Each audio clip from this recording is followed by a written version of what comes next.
Part 2 video है। चलिए शुरू करते हैं। झारखंड में पृथकवादी आंदोलन की शुरुआत मूलतः कब से मानी जाती है? तो इसका आंसर है बंगाल से अलग होकर बिहार उड़ीसा प्रांत की स्थापना। झारखंड के पृथक अस्तित्व का प्रमुख कारण क्या है? तो इसका आंसर है पठारी भूमि, जनजातीय समाज, जंगलों की उपस्थिति। इसका आंसर होगा उपयुक्त सभी। झारखंड में आकर बसने वाले को आदिवासियों ने क्या नाम दिया था? तो झारखंड में आकर बसने वाले को आदिवासियों ने नाम दिया था मधेसी। निम्नलिखित में से किसकी शाखा आगे चलकर झारखंड पार्टी के रूप में विकसित हुई थी? तो इसका आंसर है ढाका विद्यार्थी परिषद। इनमें से किसके नेतृत्व में छोटा नागपुर उन्नति समाज जुलाई 1920 का गठन किया गया था? तो इसका आंसर है जूलियस लकड़ा। छोटा नागपुर उन्नति समाज का मुख्य उद्देश्य क्या था? तो इसका आंसर होगा छोटा नागपुर को पिछड़ी स्थिति से ऊपर उठाना, राजकीय सेवाओं तथा प्रतिनिधि सभाओं से आरक्षण, आदिवासियों के लिए नौकरी उपलब्ध कराना या उपयुक्त सभी। इसका आंसर होगा उपयुक्त सभी। छोटा नागपुर उन्नति समाज ने किस पत्रिका का प्रकाशन किया? तो इसका पत्रिका का नाम था आदिवासी। झारखंड क्षेत्र के लिए एक अन्य राज्य के गठन की मांग स्थानीय आदिवासियों द्वारा छोटा नागपुर उन्नति समाज के मंच से औपचारिक रूप से प्रथम बार इस क्षेत्र में किसके दौरे के दौरान की गई? तो इसका आंसर है साइमन कमीशन के दौरान। ठेबले ओरांव तथा पाल दयाल ने छोटा नागपुर उन्नति समाज में से अलग होकर किस संगठन की स्थापना की? इसका आंसर है किसान सभा की। अगला क्वेश्चन, कैथोलिकों के संगठन छोटा नागपुर कैथोलिक सभा के संबंध में कौन सा कथन असत्य है? तो इसका आंसर है यह क्रांतिकारी तथा उदार लोगों की संस्था थी। यह असत्य है। छोटा नागपुर आदिवासी महासभा के पार्ट के गठन में निम्नलिखित में से कौन सा संगठन शामिल नहीं था? इसका आंसर है विद्यार्थी सभा। छोटा नागपुर आदिवासी महासभा को किसने अलग प्रांत की मांग के लिए प्रोत्साहित किया? इसका आंसर है उपयुक्त सभी, अर्थात ईसाई मिशनरियों ने, ब्रिटिश अधिकारियों ने और मुस्लिम लीग तीनों ने। जयपाल सिंह छोटा नागपुर आदिवासी महासभा के नेता कब बने? तो जयपाल सिंह छोटा नागपुर आदिवासी महासभा के नेता 1939 ईस्वी में बने। वर्ष 1939 में हुए जिला बोर्ड चुनावों में किसके नेतृत्व में छोटा नागपुर आदिवासी महासभा ने सिंहभूम में 25 में से 22 तथा रांची में 25 में से 16 सीटें हासिल की? तो जयपाल सिंह। छोटा नागपुर में अपनी घटती साख के मद्देनजर कांग्रेस कार्य समिति ने आदिवासी असंतोष के कारणों का पता लगाने का जिम्मा किसे सौंपा था? इसका आंसर होगा डॉक्टर राजेंद्र प्रसाद। निम्नलिखित में से किस स्थिति को छोटा नागपुर आदिवासी महासभा का एक प्रतिनिधिमंडल बिहार के तत्कालीन मुख्यमंत्री डॉक्टर श्री कृष्ण सिंह से मिला? इसका आंसर है 5 जुलाई 1939 ईस्वी। गैर आदिवासियों ने छोटा नागपुर में किस संगठन की स्थापना की? इसका आंसर है छोटा Nagpur protection league. Justin Richard द्वारा स्थापित यूनाइटेड झारखंड पार्टी किससे संबंधित थी? तो इसका आंसर होगा आदिवासियों से तथा गैर आदिवासियों से, दोनों से। इनमें से किस वर्ष छोटा नागपुर आदिवासी महासभा ने जमशेदपुर अधिवेशन में यह निर्णय किया कि गैर आदिवासी भी इस संगठन के सदस्य बन सकते हैं? तो इसका आंसर है 1950 ईस्वी से। छोटा नागपुर आदिवासी महासभा ने अपनी नीतियों में बदलाव करते हुए संगठन का नाम भी बदल दिया और नए संगठन का नाम क्या रखा था? तो इसका आंसर है झारखंड पार्टी। वर्ष 1953 में फजल अली की अध्यक्षता में गठित राज्य पुनर्गठन आयोग के समक्ष निम्नलिखित में से किस राज्य के भूभाग को समेटते हुए पृथक झारखंड राज्य की मांग की गई? तो इसका आंसर है उपयुक्त सभी, अर्थात उत्तर प्रदेश, मध्य प्रदेश, उड़ीसा तीनों। झारखंड पार्टी का कांग्रेस में विलय कब हुआ? तो 1 जून 1963 ईस्वी को। वर्ष 1952 के बिहार विधानसभा चुनाव में झारखंड पार्टी ने कितने सीटें हासिल की थी? तो 33 सीटें हासिल की थी। निम्नलिखित में से कौन झारखंड पार्टी के बिखराव का हिस्सा नहीं है? तो इसका आंसर है छोटा नागपुर मुक्ति मोर्चा। राज्य पुनर्गठन आयोग ने वर्ष 1955 में अलग राज्य की मांग को किस आधार पर अस्वीकार किया था? तो इसका आंसर है भाषा के नाम पर।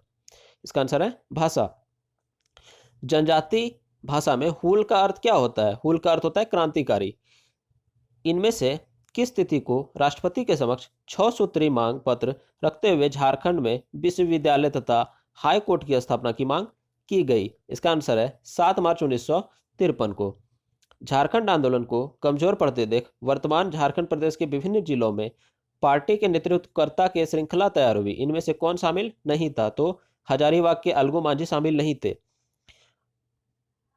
जयपाल सिंह का नाम, जयपाल सिंह का उपनाम सिंह था, जो इंग्लैंड में सिंह में बदल गया। सिंह का क्या अर्थ होता है? सिंह का अर्थ होता है सूर्य। सिंह का क्या अर्थ होता है? सूर्य। निम्नलिखित में से किस वर्ष पहली बार झारखंड विकास परिषद के गठन का प्रयास किया गया? तो इसका आंसर है 1989 से 90 की वर्ष। शिबू सोरेन के नेतृत्व में किस वर्ष झारखंड मुक्ति मोर्चा का गठन हुआ? इसका आंसर है 1972 ईस्वी में। तो शिबू सोरेन के नेतृत्व में किस वर्ष झारखंड मुक्ति मोर्चा का गठन हुआ था? 1972 ईस्वी में। शिबू सोरेन ने किसके विरुद्ध आवाज उठाई थी? शिबू सोरेन ने आदिवासियों के शोषण के विरुद्ध आवाज उठाई, श्रम दोहन के विरुद्ध आवाज उठाई और पुलिस अत्याचार के विरुद्ध आवाज उठाई। इसका आंसर होगा उपयुक्त सभी। शिबू सोरेन को निम्नलिखित में से किस नेता का व्यापक समर्थन मिला? तो ए.के. राय और विनोद बिहारी महतो, इन दोनों का इनको व्यापक समर्थन मिला था। वर्ष 1980 के प्रारंभ में किसकी पहल पर झारखंड समन्वय समिति ने पृथक राज्य हेतु युवा पीढ़ी का आह्वान किया था? तो इसका आंसर है बीपी केसरी। इनमें से किस वर्ष छोटा नागपुर तथा संथाल परगना विकास प्राधिकरण का गठन किया गया? इसका आंसर है 1981 ईस्वी। All Jharkhand student union AJSU की स्थापना कब हुई थी? तो इसका आंसर है 22 जून 1986 ईस्वी को। निम्नलिखित में से किस वर्ष केंद्र सरकार ने झारखंडी मसलों की समिति गठित की? इसका आंसर है 1989। वर्ष 1985 के विधानसभा चुनाव में झारखंड मुक्ति मोर्चा ने कितनी सीटों पर जीत हासिल की थी? इसका आंसर है 14 सीटों पर। भारतीय कम्युनिस्ट पार्टी ने पृथक झारखंड आंदोलन को कब अपना समर्थन दिया था? 1978 ईस्वी में। इनमें निम्नलिखित में से किस संगठन ने झारखंड में व्यापक हिंसात्मक आंदोलन चलाया? इसका आंसर है all Jharkhand student union. All Jharkhand student union. वर्ष 1985 में कांग्रेस के विधायक देवेंद्र नाथ चंपिया द्वारा कितने विधायकों के हस्ताक्षर सहित छोटा नागपुर क्षेत्र को केंद्रीय प्रशासन के अधीन सौंपने की मांग की? तो इसका आंसर है 52। अलग झारखंड राज्य हेतु त्रिपक्षीय समझौते में इनमें से कौन शामिल नहीं था? तो इसका आंसर है all Jharkhand student union. All Jharkhand student union. Bihar विधानसभा ने झारखंड क्षेत्रीय स्वायत्त शासी परिषद के गठन संबंधी विधेयक कब पारित किए? तो इसका आंसर है 1994 ईस्वी को। निम्नलिखित में से किस तिथि को झारखंड क्षेत्रीय स्वायत्त शासी परिषद का गठन हुआ? तो इसका आंसर है 9 अगस्त 1995 ईस्वी को। झारखंड क्षेत्रीय स्वायत्त शासी परिषद में बिहार राज्य के कितने जिलों का शामिल किया गया जो झारखंड के अंग बने, झारखंड राज्य के अंग बने? तो इसका आंसर है 18। बिहार विधानसभा ने पृथक झारखंड राज्य संबंधी विधेयक कब पारित किया? तो इसका आंसर है वर्ष 1997 में। बिहार राज्य पुनर्गठन विधेयक 2000 को लोकसभा ने कब पारित किया? इसका आंसर है 2 अगस्त 2000 ईस्वी। बिहार राज्य पुनर्गठन विधेयक 2000 को राज्यसभा ने कब पारित किया? इसका आंसर है 11 अगस्त 2000 को। बिहार राज्य पुनर्गठन विधेयक को राष्ट्रपति ने कब मंजूरी दी? तो इसका आंसर है 25 अगस्त 2000। झारखंड भारत के 28वें राज्य के रूप में कब अस्तित्व में आया? तो इसका आंसर है 15 नवंबर 2000 ईस्वी को। झारखंड का प्रमुख प्राकृतिक भाग है? तो इसका आंसर है छोटा नागपुर का पठार। निम्नलिखित में से कौन सी झारखंड की प्रमुख भौगोलिक विशेषता नहीं है? तो इसका आंसर है यह क्षेत्र कृषि के लिए अत्यंत अनुकूल है। यह इसकी भौगोलिक विशेषता नहीं है। झारखंड के अधिकतर भाग की ऊंचाई लगभग कितनी है? तो 300 मीटर। पारसनाथ की चोटी झारखंड के सबसे ऊंची पहाड़ी है। इसकी ऊंचाई लगभग कितनी है? तो इसका आंसर है 1365 मीटर। झारखंड में निर्मित चट्टानें किस काल की है? तो इसका आंसर है आर्कियन तथा विंध्यन, गोंडावना तथा टर्सियरी काल के बाद भी। इसका आंसर है उपयोग सभी। किस काल में निर्मित परतदार चट्टानों में कोयलों के सर्वाधिक तथा विशाल भंडार है? तो इसका आंसर है गोंडवाना। निम्नलिखित में से कौन सी झारखंड की सबसे पुरानी भूगर्भिक संरचना है? तो इसका आंसर है आर्कियन। विंध्य काल की चट्टानें जो झारखंड के उत्तर पश्चिम भाग में विस्तृत है, उसमें किसकी प्रधानता है? तो इसका आंसर है बालू पत्थर की तथा चूना पत्थर की, दोनों की।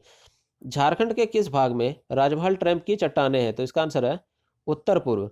छोटा नागपुर पठारी भाग के दक्षिणी सिरे पर पाए जाने वाली प्राचीनतम परतदार चट्टानों को किस नाम से जाना जाता है? इसका आंसर है धारवाड़। झारखंड में रूपांतरित परतदार चट्टानों का सर्वाधिक अच्छा विकास कहाँ हुआ है? इसका आंसर है कोल्हन की पहाड़ी। कोल्हन की पहाड़ी में मिलने वाली रूपांतरित परतदार चट्टानें किस नाम से प्रसिद्ध है? तो इसका आंसर है आयरन और सीरीज। झारखंड के चाईबासा क्षेत्र में पाई जाने वाली धरवड़ रूपांतरित परतदार चट्टानों में क्या पाया जाता है? तो इसका आंसर है अभ्रक शिस्ट, क्वार्ट्ज, हॉर्नब्लेड शिस्ट, यानी उपयुक्त सभी। इसका आंसर होगा उपयुक्त सभी। झारखंड के उत्तरी भाग यानी कोडरमा तथा हजारीबाग में विस्तृत रूपांतरित परतदार चट्टानों में किस खनिज की विशाल पेटी मौजूद है? तो इसका आंसर है अभ्रक। झारखंड में अग्नेय उद्भव दलमा ट्रैम्प की चट्टानें मुख्य रूप से किस जिले में मिलती है? तो इसका आंसर है सिंहभूम। सिंहभूम में अग्नेय सेलों के रूपांतरण से बनी ग्रेनाइट चट्टानों की अधिकता के कारण छोटा नागपुर को किस नाम से जाना जाता है? तो इसका आंसर है ग्रेनाइट नीस। निम्नलिखित में से कौन छोटा नागपुर में मिलने वाली आधुनिक युग की चट्टान है? इसका आंसर है क्वाटसरी।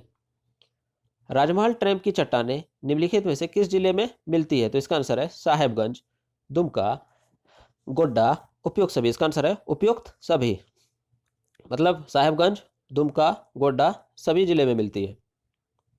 झारखंड में कितने प्रतिशत भूभाग पर छोटा नागपुर पठार विस्तृत है? तो इसका आंसर है 47.38, 47.38। रांची के पश्चिम भाग तथा पलामू के दक्षिण भाग में विस्तृत झारखंड के सबसे ऊंचे क्षेत्र में किस नाम से जाना जाता है? इसका आंसर है पाट प्रदेश। समुद्र तल से पाट प्रदेश की ऊंचाई कितनी है? 762 मीटर से 1097 मीटर। पाट प्रदेश किस आकार में विस्तृत है? तो त्रिभुजाकार। पाट प्रदेश का आधार उसके किस भाग में है? तो इसका आंसर है उत्तरी। पाट प्रदेश का कुछ हिस्सा अन्य प्रांत में विस्तृत है। इसका आंसर है छत्तीसगढ़। पाट प्रदेश के संबंध में निम्नलिखित में कौन सा कथन सत्य है? यह चौसरनुमा ऊंची विच्छेदित पहाड़ियों से बना है, ये सही है। यहाँ दक्कन ट्रैम्प की लावा निर्मित चट्टान मौजूद है, यह सही है। इसके पूर्वी भाग में नूतन काल की चट्टानें पाई जाती है, यह सही है, अर्थात उपयुक्त सभी। पाट प्रदेश के मैदानी भाग को किस नाम से जाना जाता है? तो 24 का मैदान। गणेशपुर पाट की ऊंचाई कितनी है? तो 1171 मीटर, 1171 मीटर गणेशपुर पाट की ऊंचाई है। नेतरहाट पाट की ऊंचाई कितनी है? तो नेतरहाट पाट की ऊंचाई है 1180 मीटर। जनीरा पाट की ऊंचाई कितनी है? जनीरा पाट की ऊंचाई है 1143 मीटर। पाट प्रदेश की सबसे महत्वपूर्ण पहाड़ी कौन सी है? पाट प्रदेश की सबसे महत्वपूर्ण पहाड़ी है सानू तथा सारू। रांची के पठार की औसत ऊंचाई कितनी है? रांची के पठार की औसत ऊंचाई है 365 मीटर। रांची के पठार का अधिकांश भाग किस चट्टान से निर्मित है? तो नीस तथा ग्रेनाइट। निम्नलिखित में से कौन सी रांची के पठार की विशेषता नहीं है? तो इस पठार की धरातलीय विषमता काफी कम है, यह इसकी विशेषता नहीं है। रांची के पठार के ऊपरी भाग को क्या कहते हैं? तो ताड़ कहते हैं। रांची के पठार के निचले भाग को क्या कहते हैं? दोन कहते हैं। ऊपरी भाग को ताड़ तथा निचले भाग को दोन कहते हैं। हजारीबाग के पठारी क्षेत्र में अधिकांश किस प्रकार की चट्टानें मिलती है? तो इसका आंसर है ग्रेनाइट तथा नीस। निम्नलिखित में से किस क्षेत्र में हजारीबाग पठार विस्तार नहीं है? तो इसका आंसर है उत्तर में। हजारीबाग पठार के दक्षिणी छोर पर कौन सी नदी बहती है? इसका आंसर है दामोदर। निम्नलिखित में कौन सा क्षेत्र या कौन सा हजारीबाग पठार का उपभाग नहीं है? कौन सा हजारीबाग पठार का उपभाग नहीं है? इसका आंसर है दक्षिण पूर्व का किनारा। हजारीबाग पठार का विस्तार लगभग कितने वर्ग मील क्षेत्र में है? तो इसका आंसर है 7000 वर्ग मील। हजारीबाग पठार की पूर्वी सीमा किस जिले की पूर्वी सीमा से विस्तृत है? तो इसका आंसर है गिरिडीह।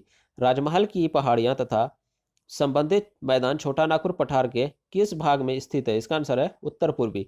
राजमहल की पहाड़ी भाग की ऊंचाई औसत ऊंचाई कितनी है? राजमहल की पहाड़ी भाग की औसत ऊंचाई कितनी है? इसका आंसर है 1500 से 3000 मीटर। राजमहल की राजमहल की पहाड़ी के पूर्वी तथा उत्तर पूर्वी भाग में किस नदी के निर्मित मैदान भाग है? इसका आंसर है गंगा। निम्नलिखित में से कौन सी राजमहल की पहाड़ी की विशेषता नहीं है? तो इसका आंसर है दामोदर नदी घाटी इसकी पूर्व सीमा, यह इसकी विशेषता नहीं है। इनमें से कौन सा राजमहल की पहाड़ियों से संबंधित जिला नहीं है? तो गढ़वा नहीं है, और देवघर है, साहेबगंज है और गोड्डा है, लेकिन गढ़वा नहीं है। राजमहल के पहाड़ी भाग के बाहरी हिस्सों में किस प्रकार की चट्टानों से निर्मित उबड़ खाबड़ मैदान है? इसका आंसर है नीस तथा ग्रेनाइट। राजमहल का पहाड़ी भाग किस प्रकार के चट्टानों से ढका है? तो इसका आंसर है बेसाल्ट। राजमहल की पहाड़ी के दक्षिण में कौन सी घाटी है? तो इसका आंसर है दामोदर घाटी। Thank you.